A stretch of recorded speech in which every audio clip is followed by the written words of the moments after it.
friends, I'm so glad you could join me today. We've been working on the OA, the long, strong OA vowel team.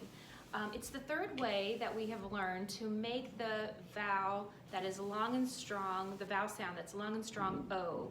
We know open syllable O says O, and we've talked about the magic E vowels, the vowels with magic E, and how that magic E can jump over one letter and make the vowel long and strong. So we've talked about O-E. And so today, let me get my card here, we're going to be talking about this OA vowel team, where two vowels go walking. The first one does the talking, the second one is silent. So in this OA pattern, we only hear that long, strong O. So OA says O. We're going to do some dictation today, which just is a fancy word for saying that we're going to be doing spelling. So you're going to need a piece of paper and a pencil or something to write with. If you have a whiteboard and a marker, you can use that. Something that you can set up our lines and any of the clues that I give you, and we're going to practice writing or spelling some of these words. So pause the tape for a second, get your materials, a piece of paper and a pencil will be just great. All right, so our first word today has two sound lines. You need two sound lines on your paper. So number one, two sound lines. And then we're going to make a fist with our hand. You can pound on your desk. I'm just going to pound on my hand. And this first word is oak. I have an oak tree in the backyard. So oak. Let's pound it. Oak. Let's tap it. O-k. Oak. Let's write it. O-k. Oak. Did you get that vowel team OA for the first sound? Excellent. What about the k? What about that second sound, the k sound? No word in the English language ends with the C. I hope you remember that, because we need the K, not the CK. Remember, the CK goes with the 111 CK rule, only with wimpy vowels. This is a long, strong vowel pattern, so we would only use the K by itself. Good. If you got oak, O-A-K, rewrite it on the perfect side. Whoops, I made a mistake there. That should be a K. Oak. All right, let's do the next word. You need three sound lines. Three sound lines. There are no clues, just three sound lines. Good. All right. Sometimes I like to get a very special coffee at Starbucks, and I like when they put the foam on the top. The foam, the milk gets kind of foamy. So let's do the word foam. Let's pound it. Foam. Let's tap it. Foam. Let's write it. I'll give you a second. How'd you do? Did you get the for the first sound? OA for the second sound? And for the last sound line, foam. If you did, rewrite it on the perfect side. Good. I have to fix that T and make it a K. Oh, it's not going to do that. Oh, there it is. Okay, good enough. All right, let's go to number three. Number three has three sound lines. Did you notice that there is a clue? The first sound line gets two minis. So put two minis on that first sound line. We know that's going to be a blend, two words that almost sound like they're making one sound. All right, when I get up in the morning, my alarm goes off, sometimes I will groan. Let's do the word groan. Groan. Gr-o-n. Groan. Groan. Gr-o-n. Groan. Go ahead and write that word.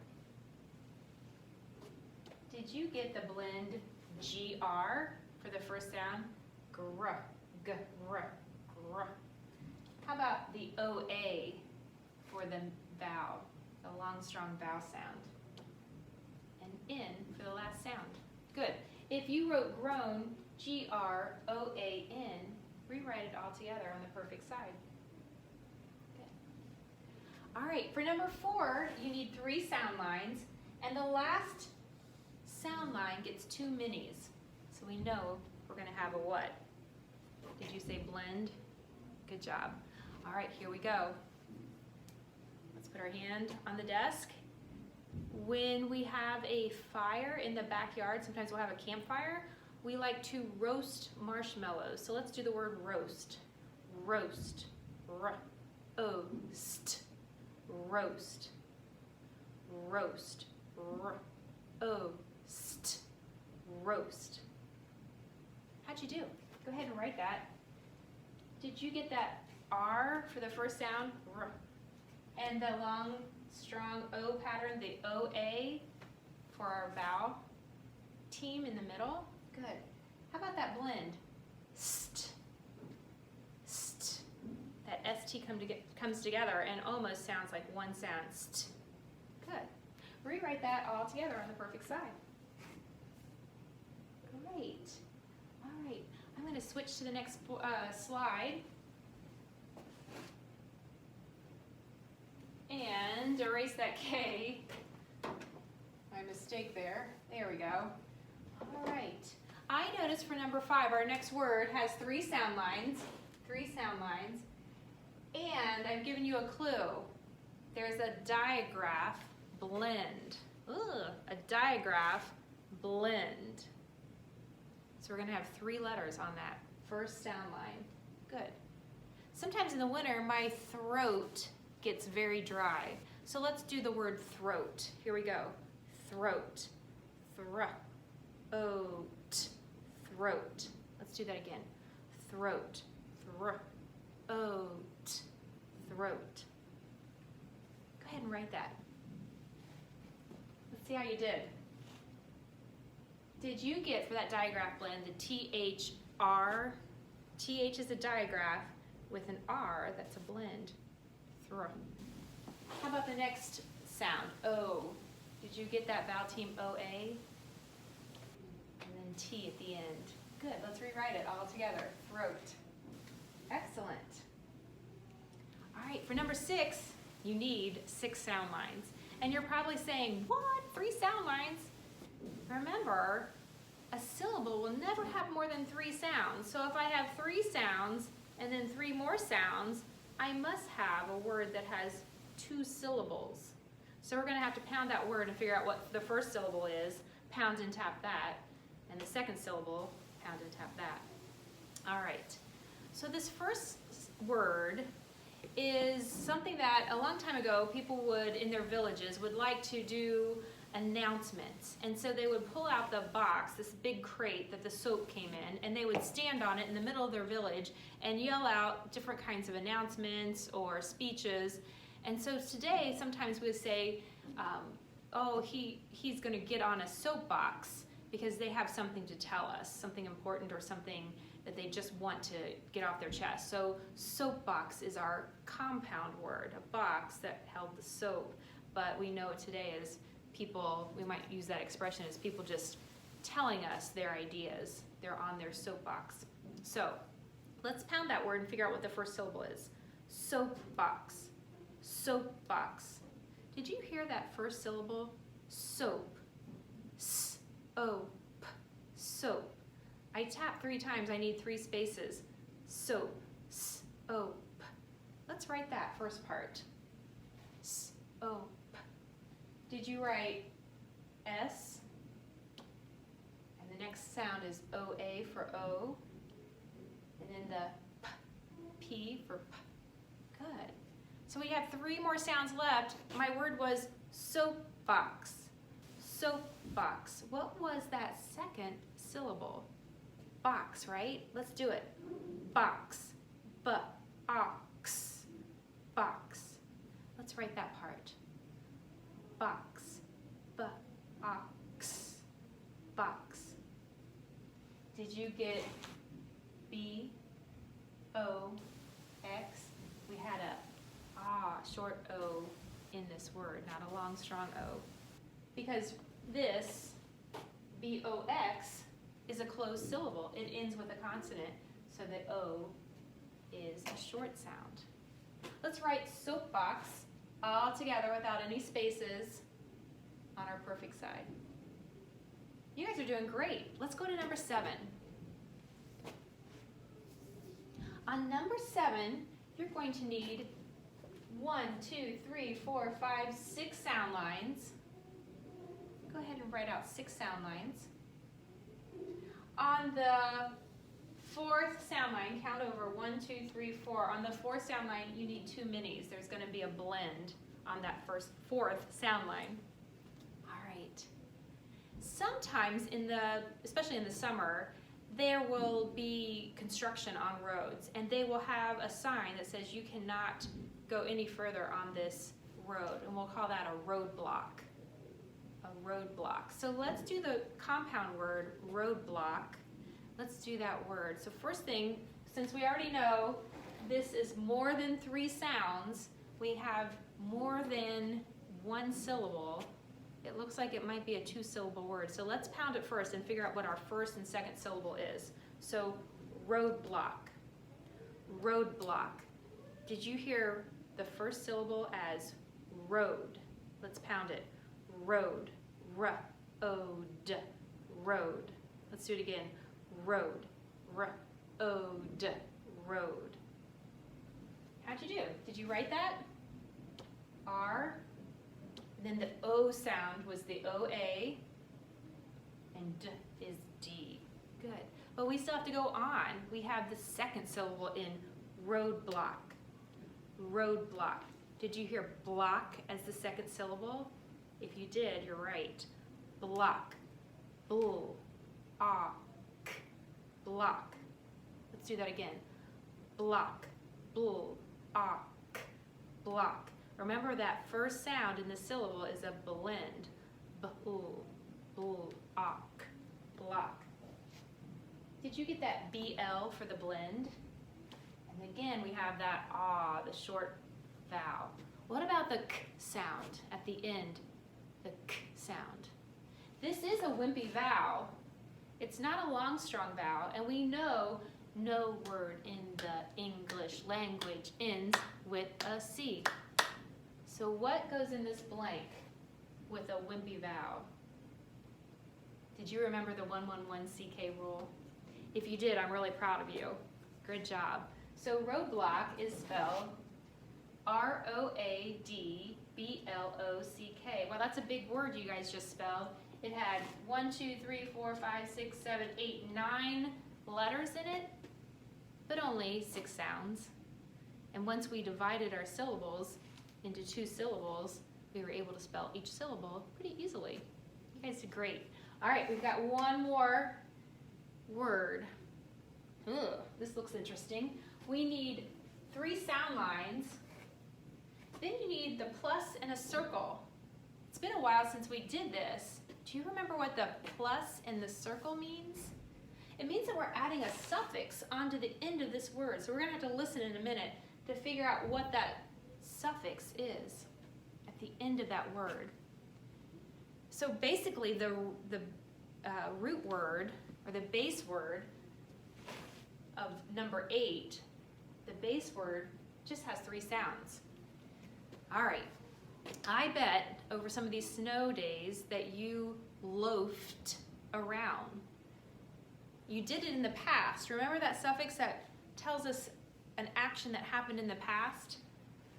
Loafed. So let's take off that suffix at the end and let's just talk about the base word loaf. Let's pound and tap loaf. Loaf. O, f, loaf. Let's do it again. Loaf. O, f, loaf. Go ahead and write that. Did you get L, O, A, and then F? That's how you spell loaf. If you did that, you're correct. But we have to go on because this happened already. What's the suffix that makes the t sound that happened already? That tells this action, tells us that the action happened in the past. Loafed. Did you remember the ed at the end of the root word that says d, or t, or ed, id? Yeah, I bet you did. So you need an ed at the end of that root word. Loafed. If you're going to rewrite it all together, it's L-O-A-F-E-D with no spaces. You guys are doing so great that I'm going to go on and have you do a sentence. anytime I'm going too fast, please just stop the video, rewind it, and listen to it again. All right, here we go. We remember that in our sentence, we have some clues. The mountain tells us that you start every sentence with an uppercase letter. If a word has two lines like the first word, it's going to be a word wall word, a tricky spelling word. In this sentence, we need 1, 2, 3, 4, 5 lines. Only the first word gets 2 lines. And then we remember that this box at the end tells us that we need some punctuation. All right, you know I always like to tell you a story for our sentence. So my story today is, when my boys were little, we took them on a trip and we rented a houseboat on a big lake. And they just thought this was great, but they just couldn't figure out how they were going to take a bath at night. They were very confused about this. So we said, well, you're just going to jump in the lake. The lake is very clean, and you're going to just wash up in the lake. Well, they just thought that was the greatest thing ever. And so, but they were worried that if they had soap, it would sink to the bottom. And so their dad, Mr. Borton, he told them, no, we've got some special soap. We've got some soap that can float in the water. And so they kept calling that the boat soap. It was just a special kind of soap. It's not that special, it's just ivory soap, but because it has lots of air in it, it was able to float on the water. So they called it the ivory soap, boat soap. So my sentence today is, the boat soap can float.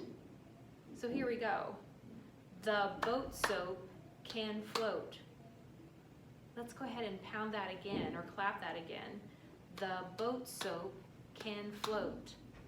Let's take our finger and let's tap the spaces that we have. Make sure we have enough spaces. The boat soap can float. All right, I'm going to do this with you today. You know, usually I just have you write the sentence and then write out the perfect sentence, but we're just going to do this together. So the first word was what? The, right? It was the. And that's a word wall word. So go ahead and write the on the first space. How'd you do? Did you remember that uppercase letter? T-H-E spells the. We know that word. All right, what was the next word? The boat. Ah, that's a word that we can sound out, so we're going to pound and tap that word. Boat. B-O-T. Boat. Go ahead and write that. B-O-T. Boat. I heard that long, strong O pattern in the middle of that word. Did you write boat? B-O-A-T? Awesome. Well, let's keep going. The boat soap. Let's pound it. Soap. S-O-P. Soap. Go ahead and write that word. S-O-P. Soap. Did you spell that S-O-A-P? Awesome. You guys are doing great. The boat soap can. There's that nasally A. Can. And with that middle sound, I know I need a certain k. Remember that kite and cat rule? Did you spell can? C-A-N? Good. All right, we got one more word. The boat soap can float. Let's pound the last word. Float. Let's tap it. Full-o-t. Float. Let's do it again. That has something a little tricky in there. Float. Full-o-t. Float. I heard a blend on that first sound line. Full-o-t. Float. Let's check our work. Did you spell float? F-L, that was the blend. O-A-T. Float. Good. And we need one more thing. Did the box help you out? You need a period in the middle of that box to end your sentence. I would really like you to rewrite this sentence all together on one line, perfectly, with spaces in between each word. Remember the uppercase T, remember a period at the end. Great. I enjoyed working with you today. Look forward to seeing you at school.